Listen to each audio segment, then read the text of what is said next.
হয় 1200-1300 শতিকাতে ধৰঙী ৰজা আৰিমত্ত এই শুৱালকুছিৰ মাছমজিয়াত খন্দা এই ঐতিহাসিক পুখুৰীটো বৰ্তমান সময়ত এক জৰাজীৰ্ণ সংকটত পৰিণত হৈছে। চাৰিওদিশে হাবি জংঘলে ভৰি পৰিছে, এক পুতিগন্ধময় পৰিৱেশৰ সৃষ্টি হৈছে। আমি স্থানীয় বাসিন্দা হিচাপে বৰ দুখ পাইছোঁ। পূৰ্বতে অসম গণ পৰিষদ চৰকাৰৰ সময়ত ভিভিকন স্থানীয় বিধায়ক থাকোঁতে ইয়াক নিকাকৰণ কৰিছিল যদিও পিছত কংগ্ৰেছৰ দিনত ডক্টৰ হিমন্ত বিশ্ব শৰ্মায়ো ইয়াত নিকাকৰণ কৰি চাৰিওফালে বেৰ দিয়ে এটা সুন্দৰময় পৰিৱেশ সৃষ্টি কৰিছিল, যিটো সময়ত মানুহে ইয়াত মৰ্ণিং ৱাক কৰিছিল বা পদাচৰণ কৰি আনন্দ কৰিছিল। কিন্তু কালৰ গতিত এই বস্তুটো লাহে লাহে হাবি জংঘলে ভৰি পৰিছিল। এতিয়া চৰকাৰেও চকু নিদিয়া হৈছে আৰু এই পৰিৱেশটো নিকাকৰণ নকৰে, ইয়াত প্ৰতিগন্ধময় পৰিৱেশ হৈছে আৰু সময় উপযোগী কিছুমান দুষ্কৃতিকাৰী ব্যক্তিয়ে ইয়াত মদৰ আড্ডা পাতিছে, ভাঙৰ আড্ডা পাতিছে, সামাজিক ব্যাধিৰ সৃষ্টি কৰিছে। আমি ইয়াতো খুব দুখ পাইছোঁ, লজ্জাজনিত হৈছোঁ। গতিকে এই ঐতিহাসিক পুখুৰীটো চৰকাৰে নিজৰ দৃষ্টিত লৈ এই নিকাকৰণ কৰি ৰাইজক গতাই দিলে এইটো বিভিন্ন প্ৰজাতিৰ মাছ আছিল আৰু ইয়াত পদুম ফুল বিখ্যাত আছিল। সেই সময়ত ইয়াত বিৰল প্ৰজাতিৰ মাছ কাছ আছিল, কিন্তু যেতিয়া ইয়াৰ পদুম ফুল ফুলিছিল, ফুলে জাতিষ্কাৰ হৈ আছিল, বিৰল প্ৰজাতিৰ মাছ কাছ আছিল, যিটো দেখিবলৈ মানে বিৰল বুলিয়ে ক'ব পাৰি, দেখা নাপায় ইমান এনেকুৱা ধৰণৰ মাছ কাছ আছিল।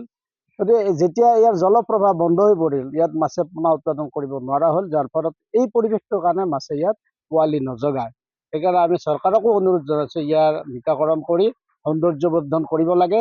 আৰু যদিও চৰকাৰে এই হাৰিয়ালী প্ৰজেক্টৰ বহু বছৰৰ পিছত পশ্চিম শুৱালকুছি আঞ্চলিক মীন সমবায় সমিতিক এই বস্তুটো হস্তান্তৰ কৰিছিল, কিন্তু তেওঁলোকো ঢাল নাই, তৰোৱাল নাই, নিধিৰাম চাকদাৰ হৈ আছে।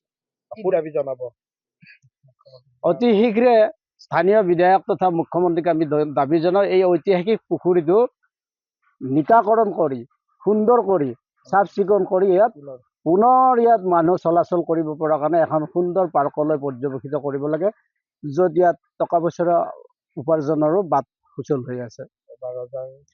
ৰজাৰ স্মৃতিটো ইয়াত সংৰক্ষণ কৰিব লাগে, যিহেতু দৰঙী ৰজাই ইয়াত মানে এই পুখুৰীটো খান্দিছিল। প্ৰবাদ মতে পানী নোলোৱাৰ কাৰণে তেওঁ সৰু ৰাণী কমলা কুঁৱৰীক দিয়াৰ পিছত ইয়াৰ পানী ওলা বুলি প্ৰবাদ আছে। সংকটৰ গৰ্ভত আৰিমত্ত হয়, ইতিহাস প্ৰসিদ্ধ এই যি ৰজাৰ আৰিমত্ত পুখুৰী, শুৱালকুছিৰ এই যি পুখুৰীটো এতিয়া জৰাজীৰ্ণ অৱস্থাত আমি দেখা পাইছোঁ। কিন্তু পূৰ্বতে আমি দেখিছিলোঁ, যেতিয়া আমি সৰু আছিলোঁ, সেই পুখুৰীটোত আমি নিজেই আহোঁ ফুৰিবলৈ, আৰু ইয়াত বহু লোক দূৰ দূৰণিৰ পৰা বহু লোক আহিছিলে, য'ত চাৰিওফালে এক সৌন্দৰ্যময় পৰিৱেশে বিৰাজ কৰিছিল। কিন্তু সেই সৌন্দৰ্যময় পৰিৱেশ যেন এতিয়া নাই। এতিয়া যেন এই পুখুৰীটো ডাষ্টবিনত পৰিণত হৈছে। এই ওচৰে পাজৰে যদি আপুনি লক্ষ্য কৰে, একেবাৰে জাবৰ জোথৰ পেলাই একেবাৰে বেয়া মানে এটা অচল অৱস্থাত এই পুখুৰীটো বৰ্তমান আছে। আমি চৰকাৰখনক দাবী জনাব বিচাৰিছোঁ, আমি ছাত্ৰ সন্থাই এই বিষয়ত ব্যৱস্থা গ্ৰহণ কৰিবৰ বাবে দাবী জনাম যে এই যি ইতিহাস প্ৰসিদ্ধ শুৱালকুছিৰ মাজমজিয়াত অৱস্থিত এই আৰিমত্ত ৰজাৰ পুখুৰী সংৰক্ষণ কৰক, অন্যথা এনেকুৱা ধৰণৰ ইয়াত অসামাজিক কাৰ্যকলাপ ইয়াত মানে হৈ থাকে, যাৰ ফলত একেবাৰে মানে জৰাজীৰ্ণ অৱস্থাত এই পুখুৰীটো আছে। আৰু অতি সোনকালে ব্যৱস্থা গ্ৰহণ কৰিব লাগে। আঁচনিৰ ব্যৱস্থা হওক বা প্ৰথমে যেনেকুৱা ধৰণে আঁচনিৰ দ্বাৰাই কিছু ধৰক মানে সৌন্দৰ্য ক্ষেত্ৰত মানে ভালকৈ ৰাখিছিল, সেই ব্যৱস্থা এতিয়াও কৰিব লাগে। পুনৰাই এই এখন মানে পাৰ্কত পৰিণত কৰিব লাগে, এটা যিহেতু এখন ইতিহাস প্ৰসিদ্ধ এটি স্থান, এই স্থানখন আকৌ পুনৰ তেনেকুৱা ধৰণে ঘূৰাই আনিবৰ বাবে আমি দাবী জনাইছোঁ। আৰু যিহেতু আমাৰ জালুকবাৰী সমষ্টিৰ বিধায়ক গৰাকী নিজেই ইয়াতে তেখেতে পোনপ্ৰথমে যদিও ইয়াত অকণমান চকু দিছিল বা তেখেতে কাম কাজ কৰিছিল, কিন্তু বৰ্তমান আমি তেনেকুৱা ধৰণৰ গুৰুত্ব প্ৰদান কৰা তেখেতক দেখা নাপালোঁ। এই ক্ষেত্ৰত আমি তেখেতকো দাবী জনাইছোঁ যে অতি সোনকালে এই ডাষ্টবিনত যাতে পৰিণত নহয়, এই জংঘলবিলাক যাতে নাইকিয়া কৰি এটা সুন্দৰ যাতে এটা পৰিৱেশ সৃষ্টি কৰে, তাৰ বাবে আমি বিভাগীয় কৰ্তৃপক্ষৰ লগতে স্থানীয় বিধায়ক গৰাকীক দাবী জনাইছোঁ।